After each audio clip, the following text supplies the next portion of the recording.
is up, Fit Family? It's your girl Natalie, the Keto Bikini Pro, back with another episode, the last episode of the comeback, my journey back to the stage after bulimia recovery.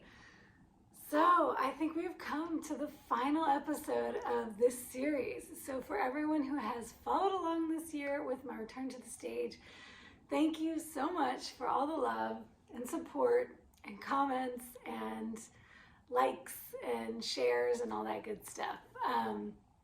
I cannot tell you how much of an incredible experience this was. I'm thrilled that I made it to the stage, and I'm thrilled with the outcome. I did not come home with the crown, but I placed top 5 in Diva Wellness USA, Atlantic City, and I was just absolutely thrilled with what I brought to the stage. I am doing a different video all about show days, because with WBFF, it was a multi-day event. So, although this is the last episode, there will be another episode before this one, but I haven't filmed it yet. So, once that's out, you can see that for how the whole weekend went. I'm going to put together a slideshow of everything to show you how the weekend went, and just talking about my experience at the show. If you're curious about that, in the meantime, you can check out the live show recap I did, which I shared on my YouTube. I did that in my KBB tribe on Facebook. So if you're not yet in the KBB tribe, that would be the Keto Bikini Body tribe. It is called Keto Bikini Secrets, and it is a free group on Facebook you can join. I would love to have you in there. It's an incredible group of ladies. So, all of my clients are in there, friends, just anybody who's interested in this lifestyle, keto lifestyle and fitness. Come join us. The water is warm. Also, if you are not yet subscribed to the channel, please click the subscription button, click the notification bell so you always know when I'm dropping a video. And without further ado, let's get into today's topic, which is all about my reverse. Reversing out of the show. This is just a full post-show update. As of today, I am sitting 5.5 weeks post-show. It's crazy when I see those numbers. I'm looking at my notes if you're wondering what I'm looking at down there. It's crazy when I see those numbers because it feels like it's been forever since the show already. I mean, here we are in a whole new year. Happy New Year, by the way. Happy 2023. Yeah, I'm like, oh, it's only been 5.5 weeks? And then other times I'm like, I can't believe it's been 5.5 weeks. So here we are, 5.5 weeks post-show. I am in a place I've never been before post-show, and I'm going to tell you all about it and how I did it and what we're doing and all the good stuff there. So for everybody who's interested in knowing about reverse dieting, post-show blues, what happens after a competition, you know, you hit this pinnacle, you hit this high, and then what? Then what do we do? How do you maintain it? Do you maintain it? Is it sustainable? Short answer is no, but let's dive right in. Okay, so here we are 5.5 weeks out, and I am sitting, 5.5 weeks post, and I am sitting right where I was in terms of body composition, weight, body fat, skeletal muscle mass, as where I was about this time, 5 to 6 weeks out to the show. So that right there is just gorgeous. Typically after my shows, I take time off. I just let myself have a period of time where I'm not tracking macros, I'm not tracking what I'm eating, I'm just eating what I want to eat. Usually that includes all kinds of indulgences, and before I know it, a month after the show, only short 4 weeks later, I'm already up 10 pounds or 15 pounds or God forbid 20 pounds or even more. And usually there's some binge eating going on in there and just a lot of grace, giving myself grace where I probably don't need it, where I need to really not let myself go that far. So this year I really wanted to do it differently. I am working with a new coach this year. I've talked about my coach on past episodes, and we are doing a proper reverse this time. So let me tell you what that looks like. All right, so first and foremost, and actually I recently shared on Instagram my New Year's comparison. So if you want to see what I'm talking about when I say like what normally happens to me post-show,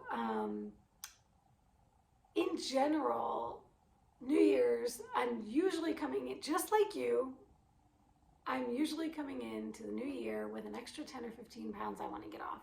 And this includes 2020, which was the year, well, coming into 2021.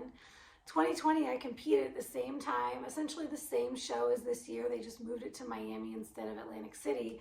But I did that show in 2020, and by New Year's 2021, I was already coming into the new year at least 10 pounds up, maybe a little more than I was on stage, and just not comfortable in my body, already feeling the need to go into another cut. And so this year was just, that was not going to be an option. So I show the comparisons over the last 4 years on my Instagram, so you'll be able to see, like, pretty much I was always starting from the same ground zero every New Year's, around the same weight, same body fat percentage. I put it on quickly after a show and then keep it on, or even gain a little more. But this year, that's not the case. Only a few pounds up from the show and feeling pretty darn amazing. So let me tell you, like on my regular prep updates, where I'm at with my physique now. So here we are, a little over a month, about a month and a half after the show, and I'm currently sitting at 113.9 pounds. For context, I am barely 5 feet tall, so I'm a little thing. I am sitting at 18% body fat according to my in-body right now, and I'll tell you a little bit later why that might be a little off. My body fat and lean body mass might be a little bit off, and I'll tell you why. But I'm sitting at 18% body fat, which is 20.5 pounds of body fat mass. So that means I have 20 pounds, 0.5 of fat on my body in total. And 51.9, so about 52 pounds of skeletal muscle mass. So that is right about where I was at this time 5 weeks out. 5 weeks out, I was sitting at 113.2 pounds, 17.5% body fat, and which is 19.9 pounds of body fat. So we're talking, what, a difference of like 0.6. And skeletal muscle mass was sitting at 52.1. Now to 51.9. And I said I was going to tell you the reason why that's a little bit off, because I'm doing the lion diet right now. So my carbs are under 1 gram a day, which means any little bit of water that was throwing those numbers off, and InBody likes to put the water weight in with the skeletal muscle mass. So it's considering that a part of the skeletal muscle mass. So it is a little bit skewed. The body fat and skeletal muscle mass numbers are a little bit different, but I do think that that's because for the last 5 days I've been on the lion diet, because I've seen that happen over the last few days, so I know where that's coming from. Let's compare this to my show day stats. So on show day, I was at 108.9 pounds, so I'm now up 9, 10, 11, 12, 13, 14, so about 5 pounds up from stage in 5 weeks, which is beautiful. When I said it wasn't sustainable, what I mean is exactly where you are on show day is not sustainable. It's not a real life. People don't walk around the way they are on stage. We do all of the little, everything, every little minute detail has to be dialed in for show so that your physique can be in the exact state you want it to be on stage under those lights. So that is not sustainable, and even to the point I'm going to share with you my average stats for the week of the show compared to show day. So show day itself, I dropped 2 pounds overnight, down to 108.9 pounds, so about 109 pounds. 14.6% body fat according to InBody, which is 15.9, so 16 pounds of body fat mass, and 51.8 pounds of skeletal muscle mass. My show week averages were 110.8 pounds, so that's a difference of 2 pounds from the average of that week just to show day. So show day was my lowest weight, lowest body fat that I had been the entire time, but up until then, it had been a little bit higher than that. So the average for the show week was 110.8 pounds. It was 15.6% body fat and 17.3 pounds of body fat mass and 52 pounds of skeletal muscle mass on my body. So that's just to say that show day did not look like the entirety of or the average of that week. And then from show week, from the average of show week to now, is about 3 pounds difference, 110.8 up to 113.9. So that's pretty awesome. I'm up 3 pounds from show week over 5 weeks. Now, saying that, I'm going to share with you a little bit about the journey from post-show to here and what that looked like in a minute. Over the last couple weeks, my average was actually higher than that. My average was around 115 pounds. And so things have fluctuated a little bit between show and now. I definitely indulged a little after the show. So things actually went up and then came back down. And also because I'm now doing the lie-in diet, once again, the water weight has come off. So I was sitting around in the 114s up until this morning. It dropped down to like 112 point something, which is what brought that average down to the 113.9.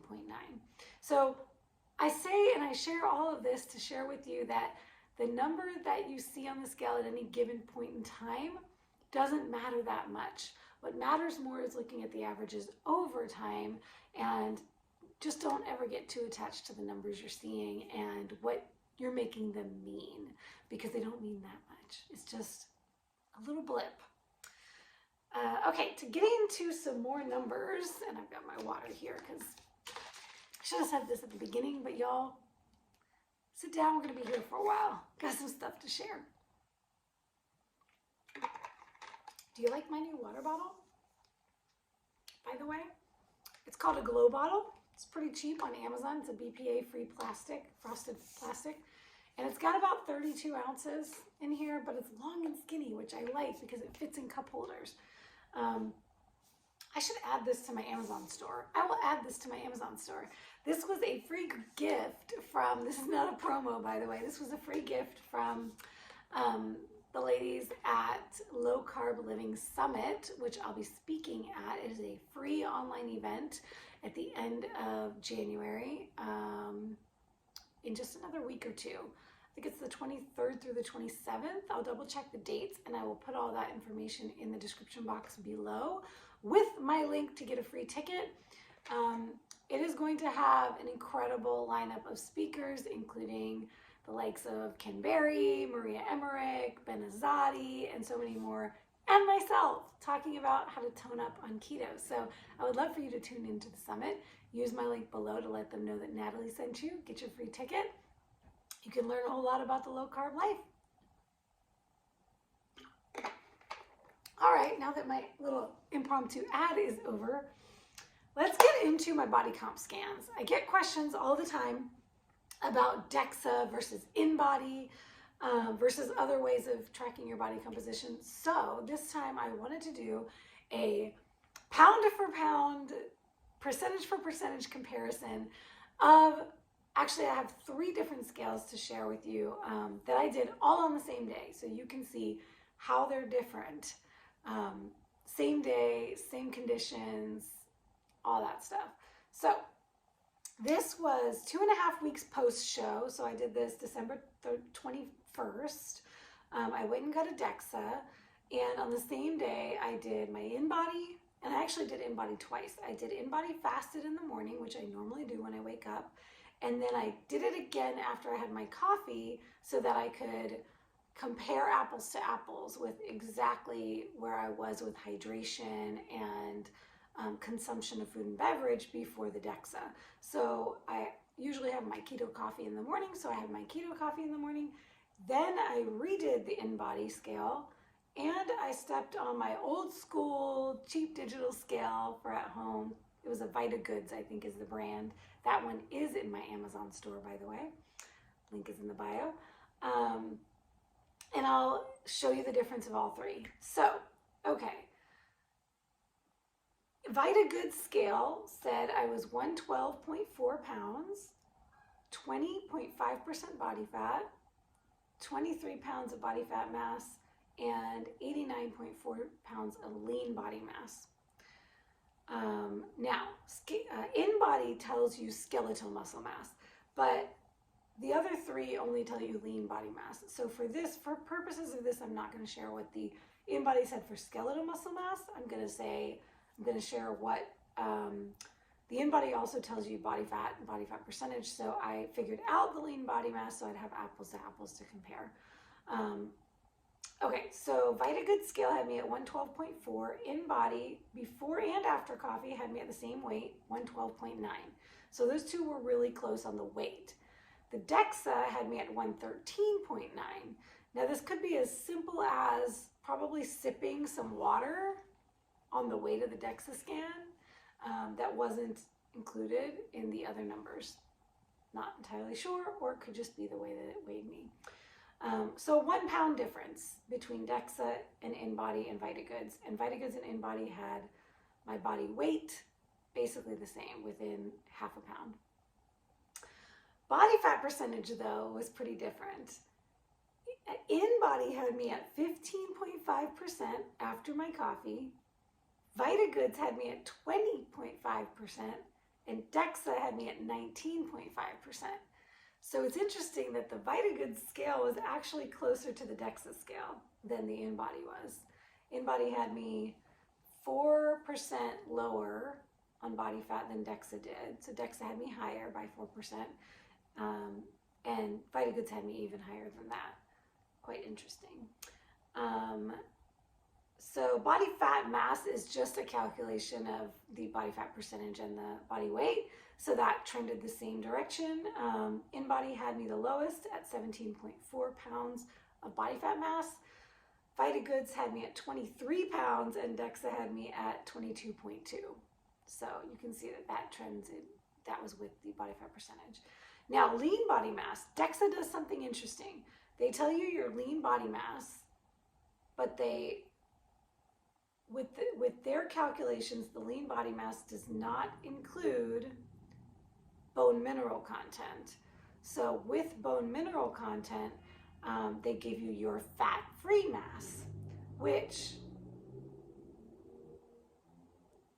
is interesting. As I look at these numbers, I'm thinking that the number from in-body is actually fat-free mass, although because that's actually how I calculated it now that I think about it, because in-body doesn't give you lean body mass or fat-free mass. They just tell you skeletal muscle mass. So I took a calculation. I took my body fat, I took my total weight, and I subtracted my body fat mass, and I got my lean body mass. But I think that would compare more apples to apples with DEXA's fat-free mass. So let's look at these numbers all in comparison with DEXA's fat-free mass. Vita Goods scale had me at 89.4 lean body mass, or fat-free mass. In-body had me at 95.5 fat-free mass. DEXA had me at 91.7 fat-free mass. Now, included in that is 4.2 pounds of bone mineral content. So for DEXA's purposes, they say lean body mass would be 87.5. So in that comparison, once again, it's closer to the Vita Goods scale, a little bit, about 4 pounds different from the in-body. So if I were looking at any one of these devices as the end-all be-all, then I might freak out about something. But here's the key. The notable thing here is to use the same method consistently. Whatever method you want to use it consistently and compare the trends. And then if you're going to compare apples to apples. Don't compare one method to another method. It's just going to get you frustrated. So here's my takeaway from the DEXA. because I've gotten DEXAs I was getting them pretty consistently in past preps. I did a DEXA at the end of my last prep in 2020, and then I did one starting this prep in February so I could see my starting to my ending, which is no surprise there. I didn't even include the numbers for the starting to ending prep because starting to ending prep is pretty darn clear. It showed me what I wanted to see. I lost body fat and I maintained my lean muscle. So that's the key. Not losing lean mass is huge, and losing that body fat without losing lean muscle. That was the key there. The other big takeaway from DEXA is that I saw improvements over my 2020 season. So check this out.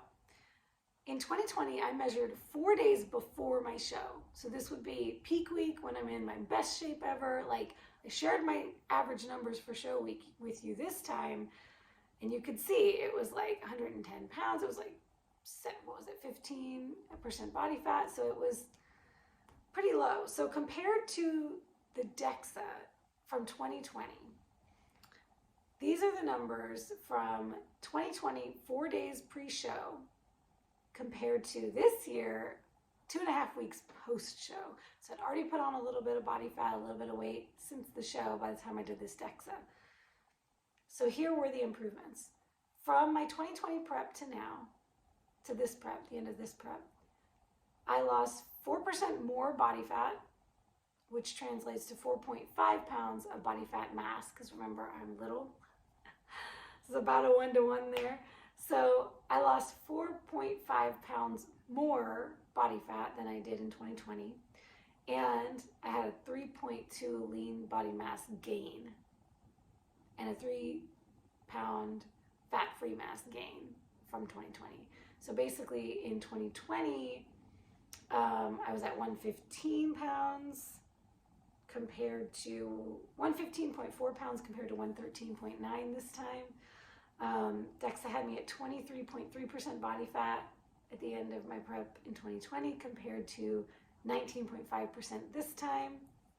Once again, remember, this is 2.5 weeks after the show, so it probably would have been a little lower if I got a show week.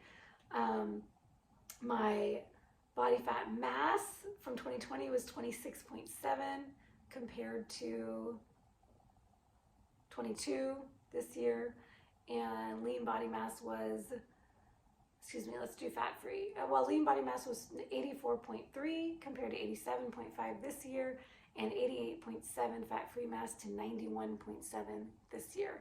So overall, I did what we came to do. I put on more muscle and I lost more body fat this prep than the last one. So I'm thrilled with that.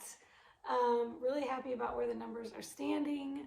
Really happy with where I'm at a month and a half after the show, and feeling good here. Feeling like I can live here. Like, this feels like solid. All right, let's talk about my health. I went and got blood work done about 6 weeks out to the show in mid-October. And then and that was like all of my panels. I did a CBC, I did a comprehensive metabolic panel, I did a hormone panel, a thyroid panel, all the things. There were just 2 things I didn't get on that. I kind of missed the boat on getting them, and so I went back 10 days post-show in mid-December to get my cortisol tested and to do my iron panel. These are things that I've been working with a functional doctor for a couple of years now, and these are the tests he asks me to get on a fairly regular basis. So I did this, pretty close to the end of prep after being on prep all year, or post-show, like I said, and I met with my doctor over the holidays, and y'all, everything is fantastic. My cortisol, 10 days after the show, was better than it's ever been the entire time I've been working with my doctor. At the end of 2020, after that show, my cortisol was in the tank. It was bottom flatlined. I was not getting a cortisol spike in the morning like I was supposed to, and then slowly going down. It was just nothing. So we worked to really heal my adrenals, get my circadian rhythm working, get my cortisol rhythm working. So thrilled. It's the best it's ever been in all the testing that we've done. So cortisol is beautiful. Iron is looking good. I've been on iron supplements. I think the entire time I've been working with him. He just recommended a new one to try, but I'm going to try this lion diet experiment first, where I'm eating nothing but red meat for 40 days. And then I'm going to get tested again to see if I even need to continue supplementing with iron. So keep you posted on that. And I'll tell you a little bit more about the lion diet in a bit. But the only thing, everything looked fantastic. He was thrilled with all my numbers, my lipids included. Probably a traditional doctor would be afraid by my high cholesterol, but all my ratios are beautiful. My HDL is nice and high, which we want. Overall, if you didn't know that the traditional, everything that we've heard about cholesterol is pretty much wrong. So if you're worried about high cholesterol, do a little research. There's some great books out there. If you want to know the names of some of them, drop me a comment below and I'll respond. But do a little research. You Google it, you can find out about the cholesterol myth and how we've been misled to believe, what we've been misled to believe about cholesterol. My doctor's not worried about any of that. All of that looks fantastic. My thyroid, he's thrilled with my thyroid functioning beautifully. So y'all, keto does not wreck your thyroid. Stop believing that mess. The only thing that we want to optimize is my testosterone. My testosterone was low. He was not concerned about this. You know, I'm turning 40 in a few weeks, if you didn't know. I know I look like a spring chicken, but he's like, it's normal for my age, but also for the amount of stress my body was under at that point in time with a prep. So it is very possible that it has already normalized and it's already right back to where we want it to be. We're going to retest. He did suggest some supplements for that as well. But once again, I'm going to try this lion diet and see if it can just naturally bring my testosterone to where we want it to be before I actually even try the supplements. So we will see. Okay. So yeah, health is doing great. A couple of things to optimize, and hence the reason why I'm trying this lion diet. All right, now let's get into my reverse diet. This is probably what most of you are most interested in. And I'll preface this with, if you're really interested in reverse dieting and you want to know the ins and outs and my recommendations, join my Facebook group. I have an exclusive masterclass in that Facebook group that you can't find anywhere else, where I talk in depth about reverse dieting. So check the link in my description. Okay, let's talk about my macros, my reverse diet, how this whole thing went down. So immediately post-show, Coach said, enjoy a couple days, enjoy the night of the show, enjoy Sunday, don't track, and then back to Monday, we're going to get back to tracking and start the reverse. I actually didn't go crazy on show night or the next day. We went and got a burger. I did get sweet potato fries the night of the show, after the show.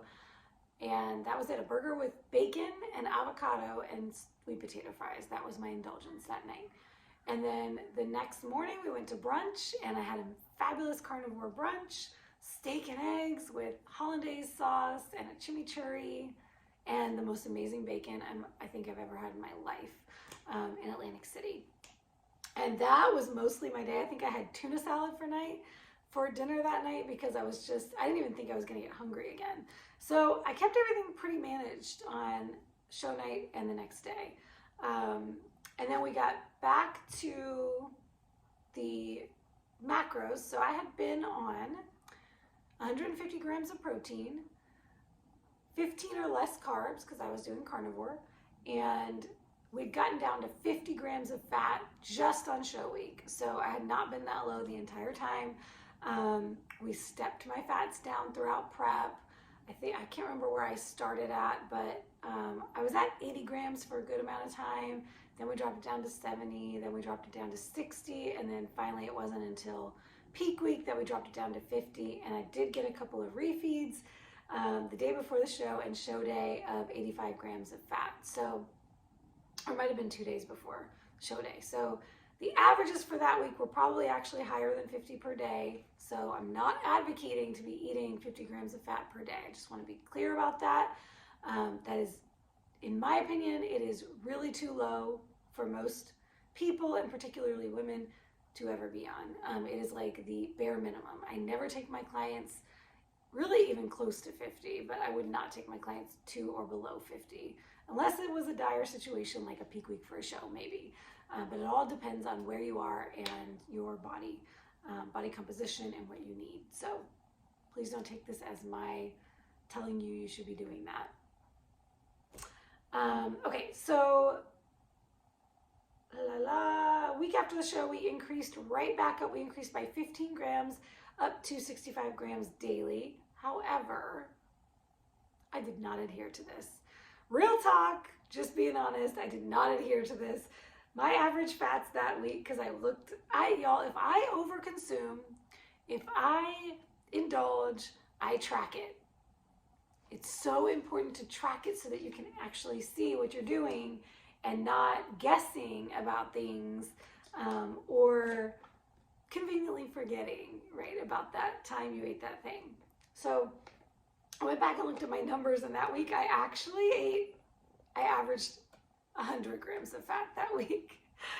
And I averaged about 50 grams of carbs, which tells you like that is way above my norm of normally 15 or less. So this was from honestly a few days of just eating whatever I wanted to. Not totally whatever I wanted to, because obviously I still tracked it, but yeah, I totally did not listen to Coach that week. So just being real here. I ended up doing much more than I was supposed to do. So I reeled it in, and I told my coach, I overconsumed. I shared my numbers with him. I was 100% honest. So then 2 weeks post-show, so the next week, he bumped my fats up again by another 10 grams. Now, had I been lying to him, he might not have done that. He might have kept them low. So guys, always be honest. There's no reason to lie about this stuff. So he gave me another 10 grams. So I was now up to 75 grams of fat. And he gave me a bump in protein. So now I was up to 160 protein with 75 grams of fat. And real talk, here's what I did. I still overconsumed a little, but much more controlled. So I averaged 84 grams of fat that week and 40 carbs. So still indulging a bit more than usual, but reeling it in. And then by the third week, I nailed it. I averaged 77 grams of fat and 25 grams of carbs. So this was keto, but not carnivore levels. And then week 4 post-show was Christmas. So I definitely allowed indulgences. We were home visiting my family for the holidays. And I roughly tracked, I didn't track Christmas Day and maybe the day after, but I tracked the rest of the week. And I definitely had more than usual on some things. So that week I averaged 83 grams of fat and 30 grams of carbs. And then New Year's week, I reeled it right back in. We got back to carnivore life. We were back home. So then I averaged 80 grams of fat and 16 grams of carbs, back to my carnivore levels. So my macros assigned from my coach have not changed. I just was giving myself a little bit of liberties for a couple of weeks. So now we are sitting at where I'm sitting now is at 160 grams of protein, less than 15 grams of carbs, and 75 grams of fat. Since Friday, I have been following the Lion Diet. And if you've been wondering this whole time what I'm talking about when I say the Lion Diet, it is literally just beef, salt, and water. That is it. beef, salt, and water. A lot of people do it with any ruminant meats, so any ruminant animals. So beef, lamb, wild game meat, stuff like that. We're going just all beef. I want to do this. I'll tell you a little bit more about why I'm doing this, but I actually have a whole other video and my next whole series. And now that this prep is over and this prep series is coming to an end, my next series is going to be all about my lion diet experiment. So I'll tell you a little bit about it here, but you'll get all the deets on that series. So definitely check that out. But since I've been doing the lion diet, so far this week, I'm averaging 73 grams of fat and less than 1 gram of carbs a day. I don't even know where that's coming from. I'm gonna have to look at my phone and see where is that 0.9 or 0.3 grams of carbs coming from. So my macros are beautiful. I'm able to do this fully carnivore lion diet and still nail my macros with just eating beef. So I'm just choosing some fattier cuts of meat and some leaner cuts of beef so that I can combine them in the right combinations to hit my macros. So that's where we're at. We are still reversing. Fats have not gone over, not been assigned over 75 yet, so I'm still hanging out at 75 grams. And as you can see, going into lion, like I got those last couple of pounds of water weight right back off. Most of what you see in your day-to-day fluctuations, ladies, it's water, so don't freak out. Okay, so let's talk a little bit about training and cardio. I told y'all this was gonna be a longer video than usual. So the first week of training after the show was just getting back in the gym, and I was back on my training program that I had been on up until at the end of my prep, which led me through peak week. And this was like what I call pump workouts. It was higher reps, lower weights. It was still a 5-day split, but it was just really high reps, and I do not like training that way. But I had to let my body adjust to lifting again because I got pretty weak right before the show. Peak week workouts were garbage. You just don't have a lot left in the tank at that point. So coming out of that, the first couple workouts were hard. I did experience DOMS, which I haven't experienced in a long time, but major DOMS, which is delayed onset muscle soreness. So, a couple of days after you lift, just feeling like that body part in particular that you lifted is just gonna fall off. So I've definitely been feeling that since shifting to my new phase. So that first week back, like I said, was just kind of doing the pump workouts. Cardio, we dropped all of my HIIT cardio, so I haven't been doing any HIIT cardio since the show, and just list cardio, no more than 30 minutes, 5 days a week. And a little more real talk, I'm not doing that. It is Shark Week for me right now. My ladies know what I'm talking about. And last week I was feeling a little under the weather. I thought I might be coming down with something. So I just took a big pause. I still went to the gym probably about every other day, but I would take a rest day every other day in between my workouts instead of powering through 3 days before rest day or doing 5 days in a row and then taking a rest day. I usually like to do like 3 days and then a rest day and then 2 days and then a rest day, stuff like that. But I've definitely been resting more and doing a little less cardio. So maybe like a 10-minute warm up on the treadmill and not even doing the full 30 minutes. Or if I didn't feel like I had it in me, I wouldn't do the training and I would just do a 30-minute walk on the treadmill instead. So that's kind of where I've been the last like week and a half, 2 weeks. But my check-ins are looking great. Coach is happy with all of that. We're just kind of chilling right now, not changing anything until I feel back to 100, which I'm feeling like I'm coming out of everything and feeling really good. And maybe Lion is helping with that because it's kind of like tiger blood here. For my whole 30 fam that understand that analogy.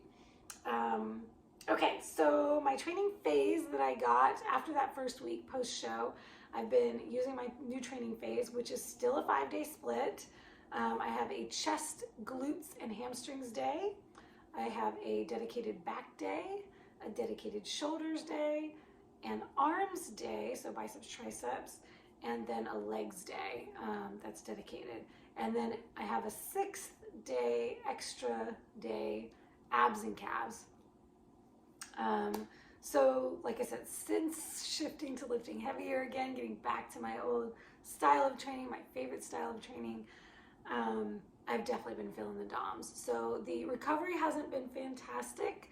And it could have been like a little immune thing going on, and then my luteal phase leading into Shark Week, where I just really didn't have much energy. I was also transitioning from standard carnivore to the lion diet, and I was getting rid of coffee because the biggest thing I did to go lion was to take out my coffee and my protein powders. So yeah, that's probably why I didn't have the energy. There's a little caffeine withdrawal going on. But I'm on the other side of that now. As you can see, my energy is fantastic. My mood is good. So, gosh, I really would love to be able to bring the coffee back without any issues later.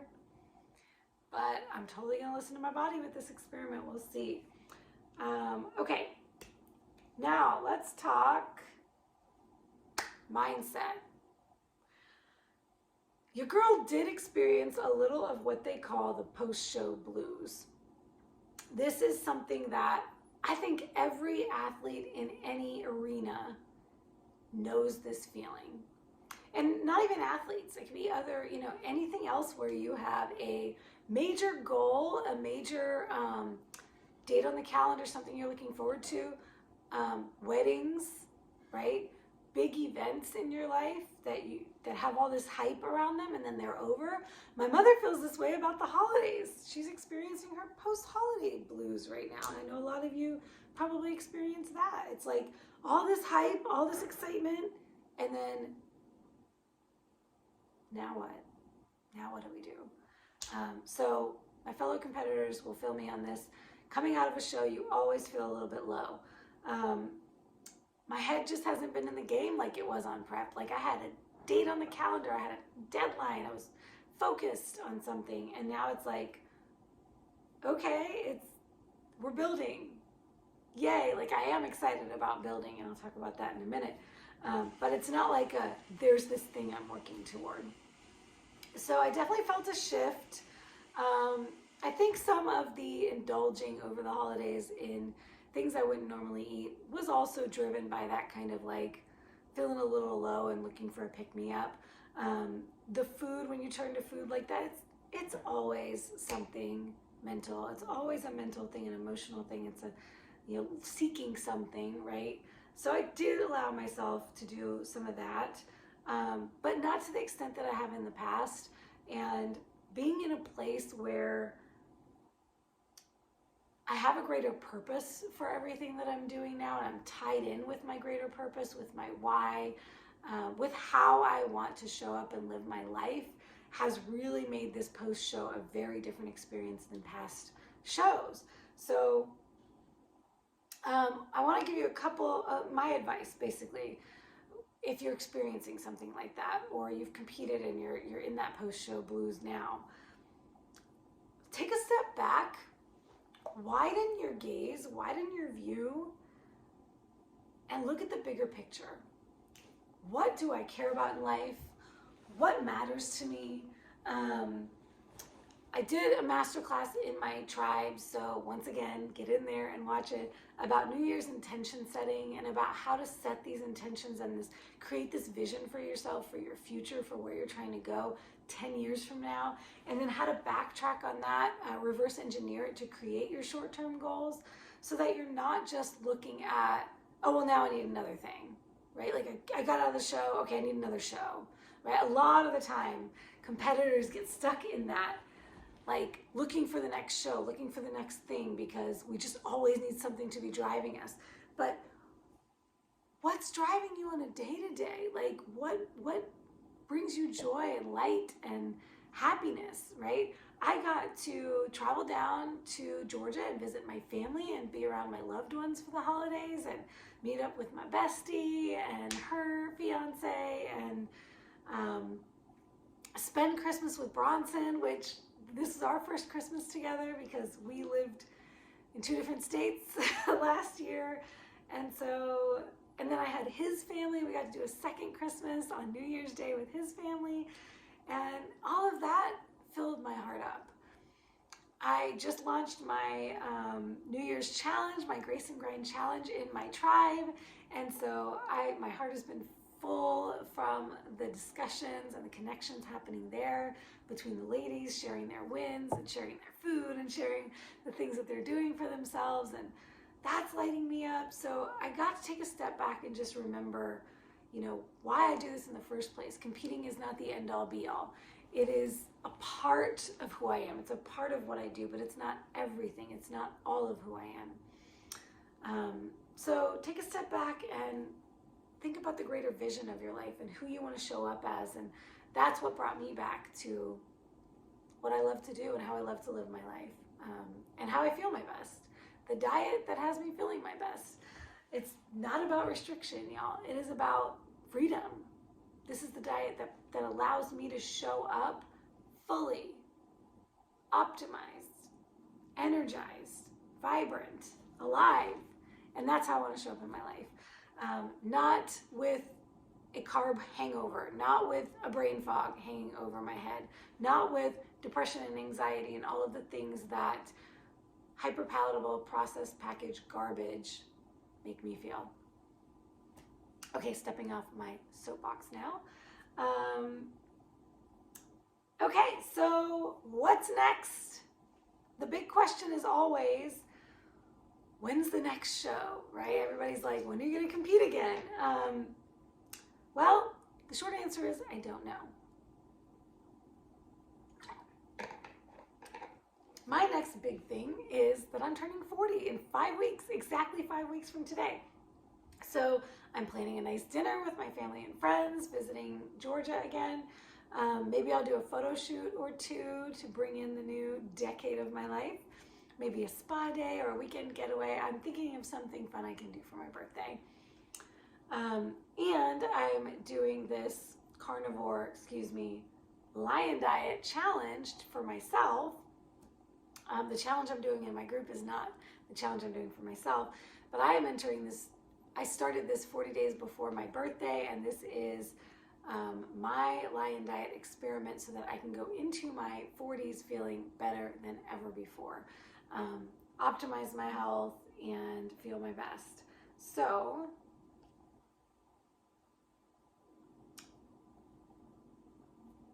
in terms of shows, the WBFF has published their 2023 season. There are 4 shows in the US that are pro shows, pro-ams. That's pro and amateur shows. So there's the season opener in Florida, in Orlando. It's the Florida International Pro-Am, and that's April 6th through the 9th. And I am planning to be at that show, not likely competing though. I will be at that show. I will be happy to help out if they need any help with anything backstage, or if I can do anything to help and support the brand. Probably my coach is based out of Florida, and we'll have competitors there, and we'll be likely doing what we did in Vegas, shooting content and having a whole bunch of fun. So you can look forward to that, because I will definitely share with you that experience. The next show is in Los Angeles, May 27th. So WBFF is finally going back to Cali. That happens to be Bronson's birthday. So maybe we'll make an appearance and maybe I'll compete there. Don't know yet. And then we have Worlds Vegas, which I went to for the first time this year, but did not compete.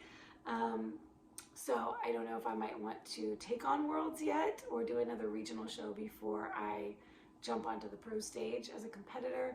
And then of course, once again, there is Atlantic City Pro-Am, which is the show I did in 2022. And that is November 30th to December 3rd. So 4 opportunities to compete this year. My goal is to change divisions again and compete in fitness. So I went pro. If you didn't know, I went pro in bikini, hence the Keto Bikini Pro. So I went pro in bikini. I switched to wellness, and I've been competing in wellness for the last 2 years, 2 shows that I've done. And this year at this show, we just saw, I brought in a much more defined, conditioned package. I had a lot more definition. And what you'll see in the lineup is that those who won the top 3 and who were in the top 5 with me in wellness were all much softer. They are thick girls, so they like the size, but without the level of definition that I had. That's what I suspect anyway. I haven't gotten feedback specifically from the judges yet, but I have inquired with the VP for a consultation to confirm that I'm on the right track with what I'm thinking and for my plans, and just to get feedback on my stage presentation and my overall package. So once I'm able to connect with her and get her feedback, then I'll know for sure which way do we go. But it has always been my goal and my dream to put on the theme wear with the wings or the feathers or whatever and rock that stage as a tight little action figure body. So I would love to do that, and I would love to do that over 40 and show women that it can be done. So the cool thing is that after February, I will be 40, so I will be able to compete in the 35 and 40 plus categories. So there's no show scheduled yet, but there will be at least one this year, but I'm not sure. I will keep you all posted as we make those decisions. But in the meantime, we build. So I'm now entering my building season, and my goals for the building season is just health optimization, first and foremost, improving my recovery, being able to get in the gym. Every time I get in the gym, lift heavier, get stronger, build muscle, and recover well, so when I get back in there again, I can crush it again. So I want to raise that testosterone back to where it needs to be, and I want to hopefully see some real skeletal muscle mass gains this year, and do that without bulking, not putting on 15 to 20 pounds like I have in past preps, like I see so many muscle mommies and competitors doing, that I truly believe is unnecessary. Is stage lean sustainable? No. But 5-10 pounds above stage weight, putting on 5% body fat. I'm trying to think, I was at, what did I tell you? Let's scroll back up. On stage, I was 14.6% body fat. That week's average was 15.6% body fat. And I'm now sitting at 17.5 to 18% body fat. I'm happy here. I maintained throughout this prep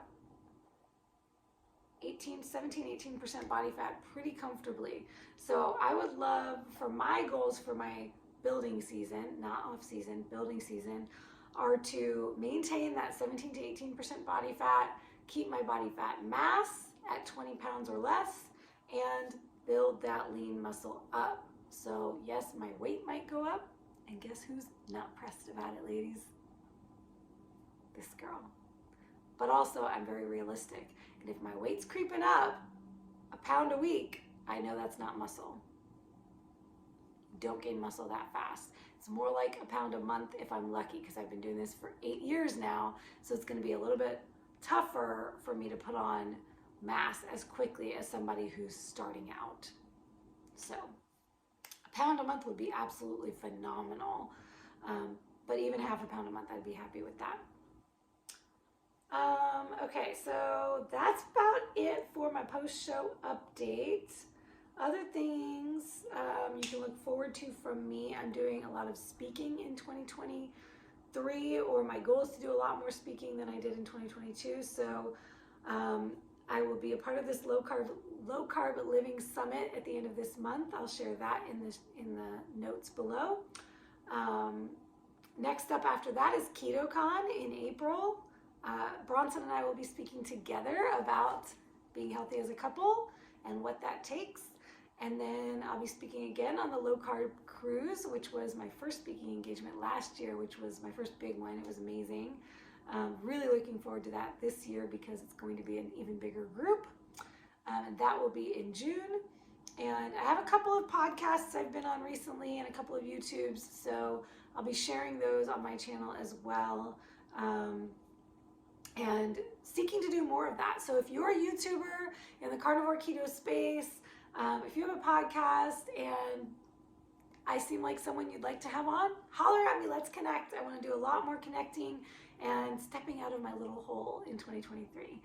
So also I'll be building out Keto Bikini Body more, branching out of just private coaching, which I've been doing up until now, and I plan to launch more group programs, more challenges, and finally, you can mark my words, Keto Bikini Body fitness programs that you can do on your own, that you can buy off the shelf and you can do it on your own. So as well as apparel. I already have apparel, but I haven't really been talking about it much. I want to do more with it. And I'm going to write my first book this year if it kills me. So all of those things coming up 2023. And look out for my new series, my 40-day Lion Diet experiment. Almost done with my first week. That will be my first video. That will take place of this prep video. And then of course I'll be continuing to share my Keto Bikini secrets with you as I go through this lean gains phase, and I'll share with you how that's going as well, the things I'm doing, my tips and tricks and all that good stuff. One last thing, I promised you I would get my coach on my channel to do an interview, and I will still be doing that. So maybe there will be one more video in this series and we can end it off by having Team CTN headmaster Coach Marcus Cottle on here. Promise you that. So without further ado, I've been rambling and it's time to go eat some meat. So until next time, signing off. Peace out.